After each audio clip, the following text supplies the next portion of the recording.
Voilà.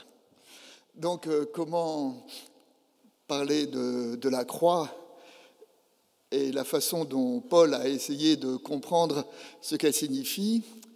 Et pour entrer dans cette réflexion, il faut commencer par dire quelques mots de la croix dans les évangiles. Et notamment de remarquer que, à 3 reprises, Jésus va annoncer sa passion, et nous allons voir qu'à 3 reprises, les disciples ne vont pas entendre, ne vont pas comprendre ce qu'il dit. Nous lirons ça, j'évoquerai ces 3 annonces dans l'évangile de Luc, parce qu'on sait que Luc, selon les Actes des Apôtres, a été un compagnon de route de voyage de Paul, et donc c'est peut-être l'évangéliste qui est le plus proche de la pensée de Paul. Lors de la première annonce de la Passion, donc Jésus dit ouvertement à ses disciples: il faut que le Fils de l'homme souffre beaucoup, qu'il soit mis à mort.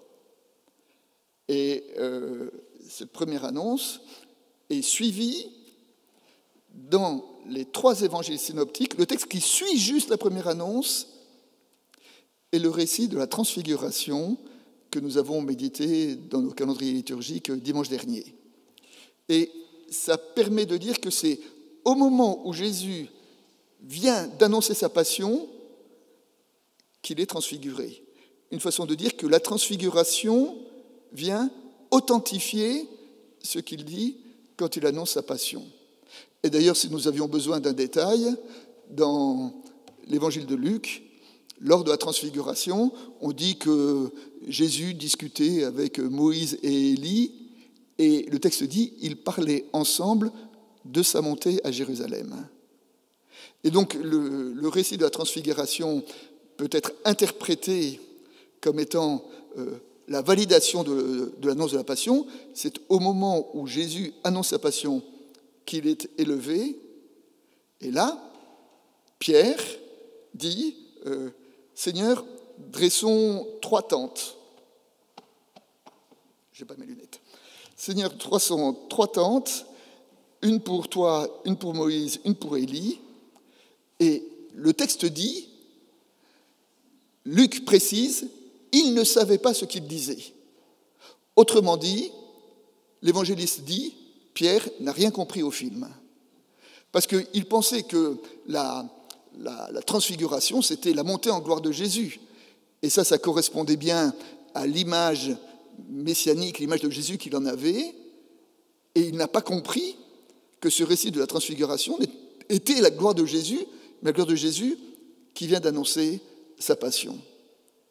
Et puis, si nous avons besoin d'une confirmation, quelques versets plus loin, dans ce chapitre 9, Jésus, une 2e fois, annonce sa passion, et là, Luc est très catégorique, il dit « Les disciples ne comprenaient pas cette déclaration, elle était voilée pour eux, afin qu'ils n'en saisissent pas le sens. » Les disciples ne comprenaient pas. Pourtant, Jésus parle comme il leur parlait habituellement, mais les disciples ont été incapables de saisir ce qu'il voulait dire quand il a annoncé sa passion. Et on retrouve un verset quasiment parallèle, quelques chapitres plus loin, lorsqu'il annonce de nouveau sa 3e annonce de la passion. Et là, Luc dit, à propos des disciples, « Ils n'y comprirent rien. Ces paroles leur restaient cachées. Ils ne savaient pas ce que ça voulait dire. » Donc c'est quand même très significatif. À 3 reprises, Jésus annonce sa passion, et à 3 reprises, l'Évangile nous dit, les disciples ne comprennent pas. Ne comprennent pas ce que ça veut dire. Pourquoi ne comprennent-ils pas ? Parce que pour eux, l'association du mot Christ et du mot croix est une association impossible. Le mot Christ, ça veut dire le béni de Dieu, le oint de Dieu, le chéri de Dieu, alors que la croix représente ce qu'il y a de plus immonde, ignoble, inimaginable. Et le mot Christ et le mot croix, c'est comme l'eau et le feu. Ils sont incompatibles. En rhétorique, on appelle ça un oxymore. Un oxymore, c'est une contradiction dans les termes. Un oxymore, c'est comme quand on dit une délicieuse souffrance. Non, la souffrance, c'est pas délicieux. Contradiction. Eh bien, Christ crucifié, dans l'imaginaire des disciples, c'est une contradiction dans les termes. C'est pourquoi, chaque fois que Jésus en parle, le texte nous dit que les disciples ne comprennent pas. Ils entendent, mais pour eux, ça n'imprime pas, ça ne veut rien dire. Parce que pour eux, la croix ne saurait jamais être associée au Christ. Et puis, les disciples, donc, avec Jésus, montent à Jérusalem. Et puis, à Jérusalem, les relations se durcissent. Et finalement, Jésus est arrêté, jugé, flagellé, crucifié. Et là, pour les disciples, c'est un désastre. C'est une dévastation. Ils n'étaient pas prêts à ça, puisqu'ils n'avaient pas compris ce que Jésus leur avait dit à ce sujet. Et une des raisons de la dévastation totale de la croix pour les disciples, c'est qu'ils n'étaient pas préparés, parce que pour eux, ça n'avait aucun sens. Nous en voyons une petite illusion, vous savez, dans le récit des pèlerins d'Emmaüs, les pèlerins donc, qui quittent Jérusalem et qui sont rejoints par Jésus sur leur route. Et à ce moment-là, Jésus leur dit « De quoi parlez-vous en route ?» Et les pèlerins disent « Es-tu donc le seul qui ne sait pas ce qui est arrivé à Jérusalem? Comment celui qui avait été, que nous avions suivi, et finalement nous pensions que c'était lui le Messie, mais il a été arrêté, il a été pendu au bois. Conclusion, c'est pas lui le Messie, on s'est trompé, on y a cru et on a été trompé. » Et c'est vraiment dans cette désolation que se trouvent ses disciples. Puisque Christ ne peut pas être crucifié, si Jésus est crucifié, il n'est pas Christ. Voilà. Mais voilà qu'il y a... Là-dessus, nous savons que la crucifixion n'est pas la dernière parole de l'Évangile. Et que la dernière parole de l'Évangile, c'est une parole de résurrection, c'est une parole de vie. Et d'ailleurs, la dévastation dans laquelle se trouvaient les disciples le vendredi soir peut être une marque de la façon dont nous pouvons prendre au sérieux l'annonce de la résurrection. Je veux dire, qu'est-ce qui s'est passé dans la vie de ces disciples pour que eux qui n'étaient plus rien, qui avaient tout perdu, aient retrouvé la parole et retrouver le courage de témoignage. Là, il a dû y avoir un événement, ce qui donne une certaine crédibilité historique à la résurrection. L'historien Henri Guillemin a écrit un livre qui relie l'histoire de Jésus à partir de ses outils d'historien. Et à propos de la résurrection, il dit, historiquement, on ne peut pas dire que la résurrection a eu lieu parce que ça n'est pas prouvable. En revanche, nous devons considérer que les disciples ont été intimement convaincus d'avoir revu vivant celui qui était mort. Et cette conviction était si forte que ça les a poussés au témoignage, ça les a poussés à partager cette espérance, ça les a poussés, et nous savons qu'aujourd'hui, ces fameux disciples ont conquis l'Empire romain en moins de 3 siècles, sans verser une seule autre goutte de sang que celle de leur martyr. Donc voilà, Jésus est ressuscité. Bon, si Jésus est ressuscité, il est Christ. Mais alors, comment comprendre Christ crucifié? Vous voyez, là, la résurrection a obligé les disciples à un changement de pensée pour essayer de comprendre ce qui pour eux relevait de le non croyable, le non imaginable, l'inimaginable. Et donc je crois que ça a été le travail de la toute première Église, c'est quel sens donner à la croix. Et je voudrais ce matin développer devant vous les réponses que nous trouvons chez l'apôtre Paul. Et je voudrais évoquer trois réponses qui sont différentes et complémentaires. Une réponse théologique, une réponse spirituelle et une réponse éthique.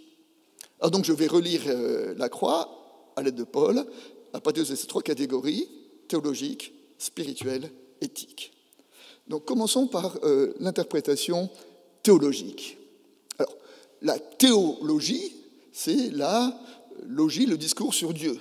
C'est-à-dire, que peut-on dire, que peut-on savoir de Dieu? Alors, en théologie, il y a deux démarches. Il y a une démarche qui consiste à partir de notre humanité et de dire, du fait que l'humain a été créé à l'image de Dieu, il y a une sorte de compréhension ou de précompréhension de Dieu, de l'humain, et donc essayer d'imaginer Dieu à partir de notre humanité. Le protestantisme s'est opposé à cette lecture en disant il y a trop de distance entre Dieu et l'humain pour que l'humain, toute petite crotte de mouche perdue quelque part dans une planète secondaire de l'univers, puisse dire quelque chose sur celui qui est à l'origine de tout ça. En revanche, si de nous-mêmes nous ne pouvons rien dire sur Dieu, en revanche, nous sommes invités à être à l'écoute de ce que Dieu dit de lui-même, et il le dit dans les Écritures. Et c'est pourquoi nous attachons tant d'importance aux Écritures. Et dans les Écritures, on peut dire que la manifestation de Dieu ou la révélation de Dieu qui nous permet de dire une parole sur Dieu se déroule en 4 temps. Le premier temps, et la première chose qui nous est dite, c'est Dieu créateur. Alors, la création, qu'est-ce que c'est? Comment penser la création? Eh bien, la création, c'est l'irruption du fini dans l'infini. L'irruption du temps et de l'espace dans l'univers. Si Dieu est infini, et voici que dans cette infinité, il y a création de quelque chose qui est fini. La création, la Terre, l'univers. Ce qui a fait dire à la philosophe Simone Weil cette équation paradoxale qui dit Dieu plus la création, c'est moins que Dieu tout seul. Puisque la création, c'est l'irruption de ce qui n'est pas infini dans l'infini. Donc ça, c'est le premier temps de la manifestation de Dieu. Dieu crée quelque chose qui n'est pas lui et qui est dans le registre de la finitude. Ensuite, dans la Bible, une fois que Dieu a créé, deuxième temps de la révélation, quel type de relation Dieu va-t-il entretenir avec son œuvre? Et là encore, dans le domaine de la pensée, de la philosophie, on a imaginé plusieurs scénarios de relations entre Dieu avec son œuvre. Il y a d'abord un scénario qu'on retrouve souvent dans la philosophie grecque, de dire Dieu crée, mais une fois que Dieu a créé, il laisse sa création aller, conduite par les lois de la nature, éventuellement la conscience des humains. C'est l'idée que, voilà, Dieu crée parce que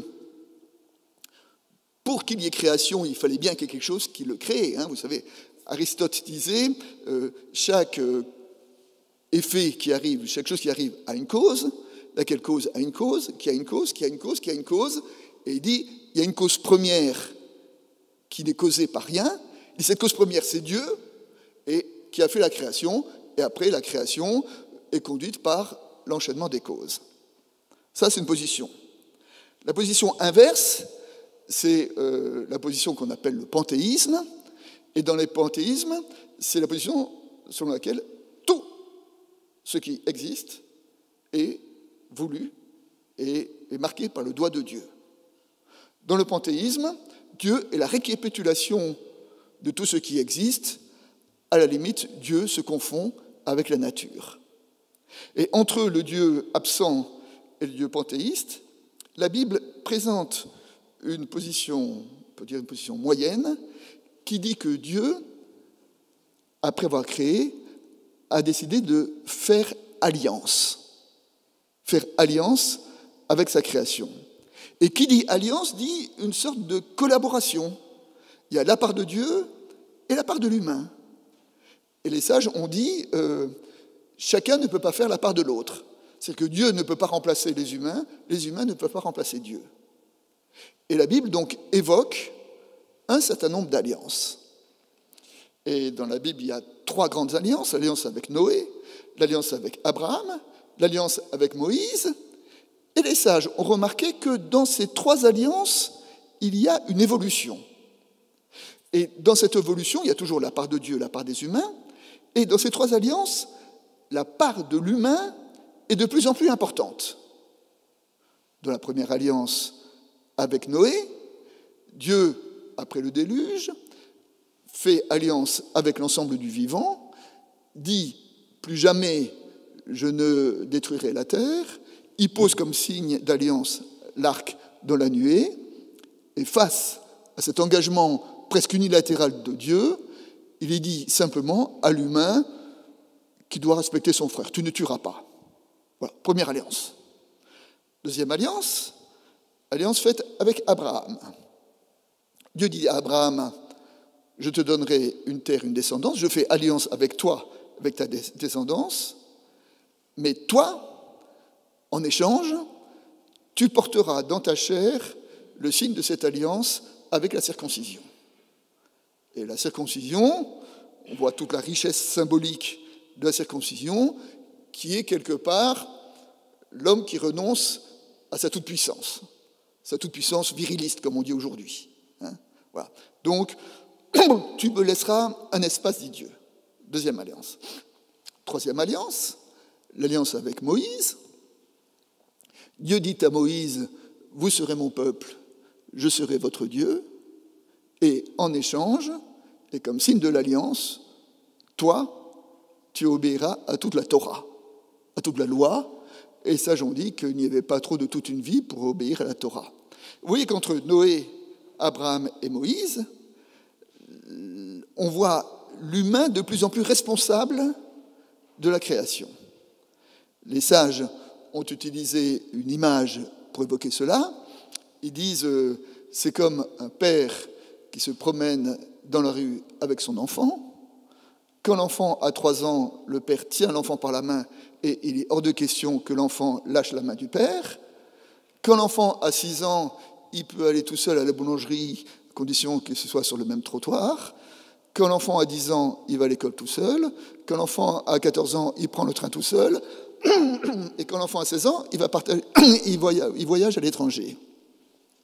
Et les sages ont dit, un père qui tient la main de son enfant de 3 ans pour traverser la rue, c'est touchant. Un père qui tient la main de son enfant de 20 ans pour traverser la rue, c'est ridicule. Vous voyez bien donc comment il y a donc une évolution dans les différentes alliances, et dans cette évolution, la part de l'humain est de plus en plus importante. Et puis les prophètes parlent d'une nouvelle alliance, donc d'une sorte d'une alliance nouvelle, et cette alliance nouvelle est marquée par une relation directe avec Dieu. Donc, premier temps, la révélation de Dieu, création. Deuxième temps, alliance. Troisième temps, dans la Bible, la révélation de Dieu, l'incarnation. Et l'incarnation, c'est quoi? C'est l'évangile de Jean nous dit, la parole a été faite chair, elle a fait sa demeure au milieu de nous. Ça veut dire quoi? C'est-à-dire, la parole, le mot parole, logos en grec, c'est le principe créateur qui est à l'origine de toute chose. Et le principe originel de toute chose, c'est fait chair, est rentré dans le temps et dans l'espace. Dieu qui était dans son infinité est rentré dans le temps et dans l'espace des humains. Il l'a fait en devenant homme, et non seulement en devenant homme, mais en devenant un enfant, un bébé qui est né dans l'hygiène douteuse d'une étable. Donc là encore, troisième mouvement de la révélation de Dieu. Et puis enfin, point ultime de la révélation de Dieu, Jésus de Nazareth a été crucifié. Et donc, derrière, vous voyez bien que de la création, différentes alliances, l'incarnation, la croix, il y a tout un mouvement de Dieu qui, quelque part, accepte de renoncer à une part de sa divinité pour permettre à l'humain d'exister. Et si maintenant nous essayons de mettre un nom, un mot, pour entendre ou expliquer ce mouvement de Dieu, le mot que la Bible associe à ce mouvement, nous l'avons lu dans le passage de l'Épître aux Romains que nous avons lu, c'est le mot amour. En sachant que l'amour, bibliquement, l'amour, ce n'est pas un élément de sympathie ou de communion que je peux avoir pour quelqu'un. L'amour, c'est un acte. L'amour, c'est un geste. L'amour, c'est ce que je fais pour permettre à l'autre de grandir et de pouvoir s'épanouir dans toutes les dimensions de son humanité. Et ce que dit la Bible, c'est que Dieu crée, Dieu fait alliance, Dieu est devenu homme, Dieu est mort par amour. Voici comment Dieu a révélé son amour pour nous, alors que nous étions encore pécheurs, Christ est mort. Passage de l'Épître aux Romains que nous avons lu. Donc, première explication théologique, donc sur Dieu, de la croix. La croix est le jusqu'au bout du don de Dieu pour l'humain, le jusqu'au bout de l'amour de Dieu. Deuxième interprétation, l'interprétation spirituelle. Et l'interprétation spirituelle, nous la trouvons à travers le texte de l'Épître aux Colossiens que nous avons lu. Par sa mort, Christ nous a réconciliés afin de nous faire paraître devant Dieu saints, inattaquables, irréprochables. Par sa mort, Christ nous a réconciliés. Alors, le thème de la réconciliation est un thème de réconciliation entre Dieu et l'humain. Ce thème-là est très fort, et dans le vocabulaire de cette époque, la réconciliation, le mode opératoire de la réconciliation, c'était le sacrifice. À cette époque-là, c'était le sacrifice qui était le mode habituel de relation entre Dieu et l'humain, et il y avait des sacrifices de réconciliation. Et c'est ainsi que le Nouveau Testament a souvent relu, interprété la mort de Jésus à partir de la grille de lecture sacrificielle. Et alors le grand livre du Nouveau Testament qui opère cette relecture, c'est l'Épître aux Hébreux. Et l'Épître aux Hébreux relie la mort de Jésus à partir de la grille de lecture sacrificielle, et notamment à partir d'un sacrifice particulier qui est le sacrifice du pardon, qui est le sacrifice de Kippour, le jour du grand pardon. Alors pour comprendre Kippour, il faut se remettre dans le déroulement liturgique dans le judaïsme, en disant, dans le judaïsme, la fin de l'année, c'est appelé Rosh Hashanah, c'est-à-dire que c'est le jour qui célèbre la création du monde, et à la fin de l'année, on nous dit que Dieu, symboliquement, monte sur le trône de la justice et il juge tout ce qui s'est passé dans l'année écoulée. Donc Rosh Hashanah, c'est le jour du jugement de tout ce qui s'est passé dans l'année écoulée.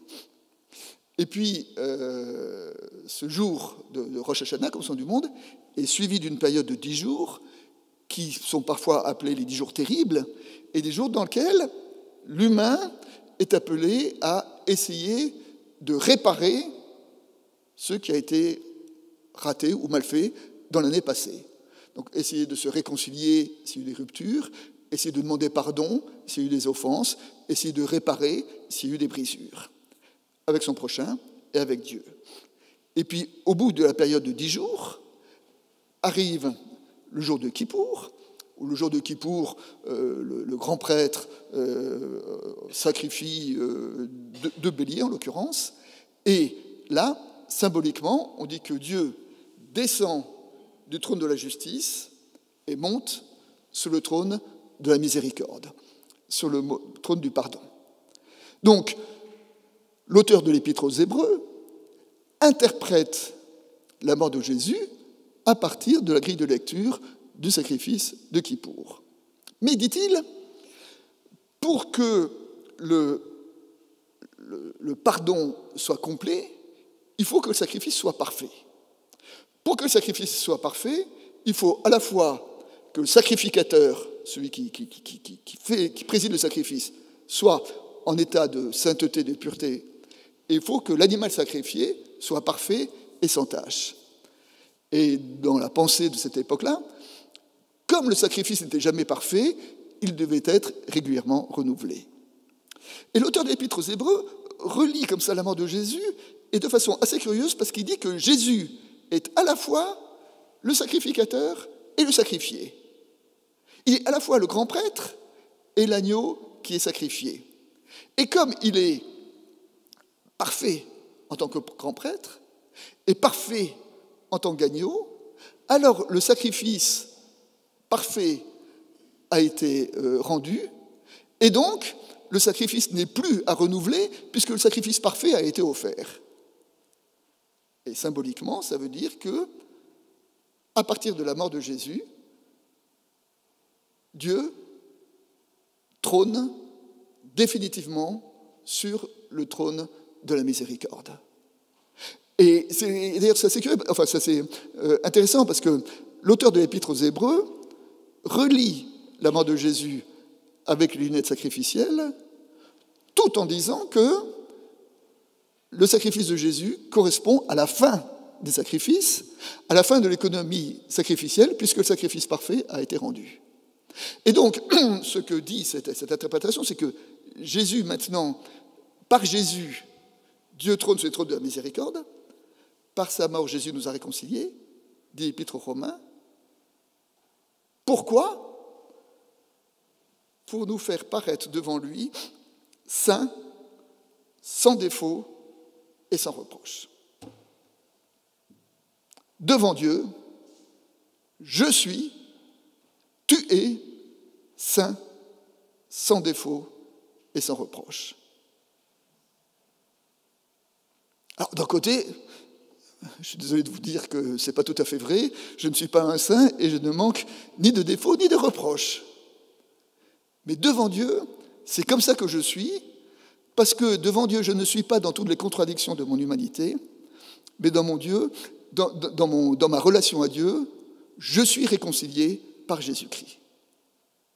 Et donc, la croix de Jésus, selon l'Épître aux Colossiens, est ce qui me permet de paraître devant Dieu saint, sans défaut et sans reproche. Et nous retrouvons, on le sait, une des devises théologiques de Luther, des affirmations fortes de Luther, c'est-à-dire que l'homme est, alors il dit, simul justus et peccator, c'est-à-dire à la fois juste et pécheur. Nous sommes à la fois justes et pécheurs, ça veut dire que dans notre humanité, ça dépend de la façon dont on nous regarde. À partir de notre humanité, nous sommes totalement pécheurs, mais devant Dieu, nous sommes totalement justes. Et donc, la croix est ce qui permet d'être totalement juste devant Dieu. Et après, tout l'enjeu de la vie chrétienne, c'est de devenir ce que nous sommes. C'est essayer de vivre pour progressivement devenir ce que nous sommes déjà devant Dieu, saints, sans défaut et sans reproche. Donc ça, c'est la deuxième interprétation. Première interprétation théologique, jusqu'au bout de l'amour de Dieu. Deuxième interprétation spirituelle, devant Dieu, je suis saint, sans défaut et sans reproche. Troisième interprétation, l'interprétation éthique, c'est-à-dire qui concerne mon comportement avec mon prochain. Et de ce point de vue-là,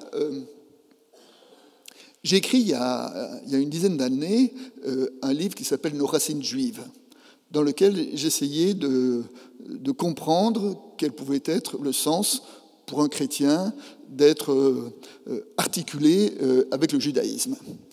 Et pour faire ce travail, j'ai fait un travail de prendre de façon un peu systématique toutes les citations du Premier Testament qu'on trouvait dans le Nouveau Testament. Et mon idée, c'était de dire, si on enlève du Nouveau Testament toutes les références au Premier Testament, est-ce que ça tient toujours debout ou est-ce qu'on perd de sa substance, hein? C'est la deuxième solution à laquelle je suis arrivé. Et là, dans mon travail sur les citations, j'ai été surpris, j'ai même découvert de « Savez-vous quel est le verset du Premier Testament cité le plus grand nombre de fois dans le Nouveau Testament ?» Eh bien, moi je ne le savais pas, jusqu'à ce que je le découvre.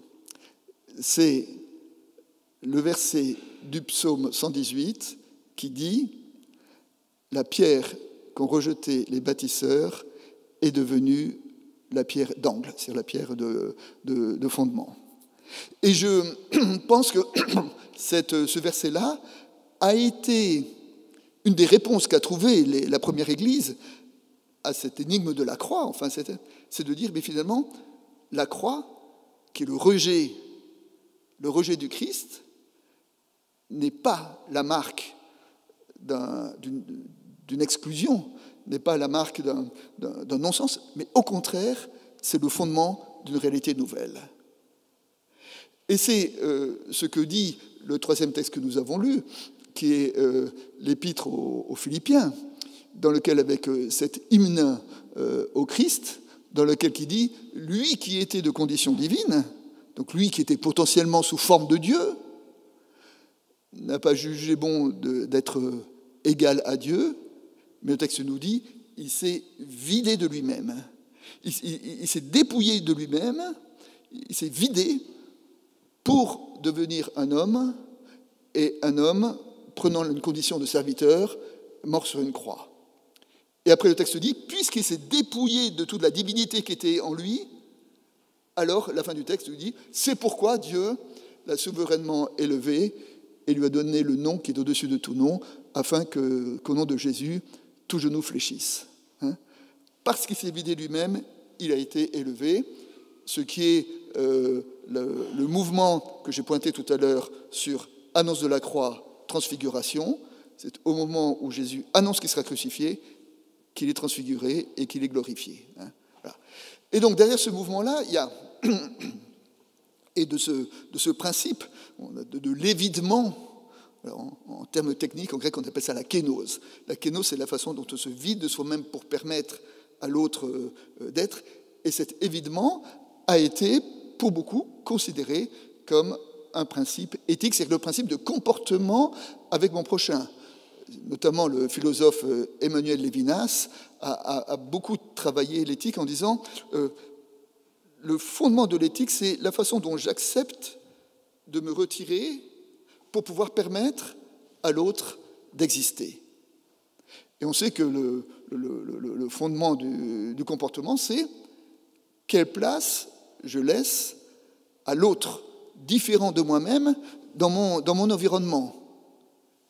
Et si je veux laisser une place à l'autre, ben, il ne faut pas que j'occupe toute la place. Voilà. Et donc c'est ce principe d'éthique-là, et le Nouveau Testament, et notamment dans cet épître aux Philippiens, parce que Philippiens finit, et après il dit « Considérez les autres comme étant supérieurs à vous-même, aimez-vous les uns les autres ». C'est-à-dire comment on trouve dans la croix cette espèce de mouvement qui peut fonder la relation que nous sommes invités à entretenir avec nos prochains. Voilà, donc on voit ces différentes lectures que Paul fait de la croix, au niveau théologique, au niveau spirituel, au niveau éthique. Et alors si on prend toute l'ampleur de ces différentes lectures, on comprend aussi, du coup, Paul qui, dans la première épître aux Corinthiens, dit « Je suis venu pour vous révéler le mystère de Dieu, à savoir que je ne veux rien savoir d'autre que Jésus et Jésus crucifié. » Donc c'est à partir de Jésus crucifié qui est la porte d'entrée qui me permet de comprendre Dieu, ma personne et le monde. Et Paul, dans cet épître aux Corinthiens, dit « Je vous ai fait savoir ce mystère. » Alors le mot mystère, dans la Bible, ça n'a pas tout à fait le même sens qu'en français. Le mystère, ce n'est pas quelque chose qu'on ne connaît pas et qu'on doit découvrir. Le mystère, c'est quelque chose qui nous est révélé. C'est-à-dire que le mystère, c'est une compréhension de Dieu qu'on n'aurait pas naturellement et pour laquelle nous avons besoin d'une révélation particulière. Ouais, c'est ça un mystère. Hein.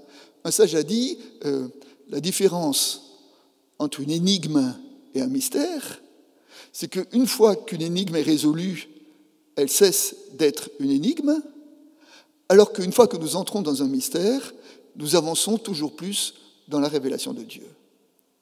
Eh bien, de moi-même, et comme les disciples l'ont montré d'ailleurs, je ne peux avoir cet accès ou cette compréhension d'un Dieu qui se révèle par la croix, mais la révélation biblique dit, c'est comme ça que Dieu s'est révélé aux humains, et c'est à partir de là que nous devons considérer et notre regard sur Dieu, et notre regard sur nous-mêmes, et notre regard sur notre prochain.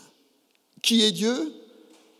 Dieu est celui qui allait jusqu'au bout du don de lui-même par amour. Qui suis-je ? Devant Dieu, je suis saint, irréprochable, inattaquable. Comment me comporter par rapport à mon prochain ? Lui laisser une place dans mon environnement. Et on voit donc comment la croix est à la fois au commencement, au cœur et au quotidien de la foi. Nous comprenons pourquoi Paul a dit « Je ne veux rien savoir d'autre que Jésus et Jésus crucifié. » Amen.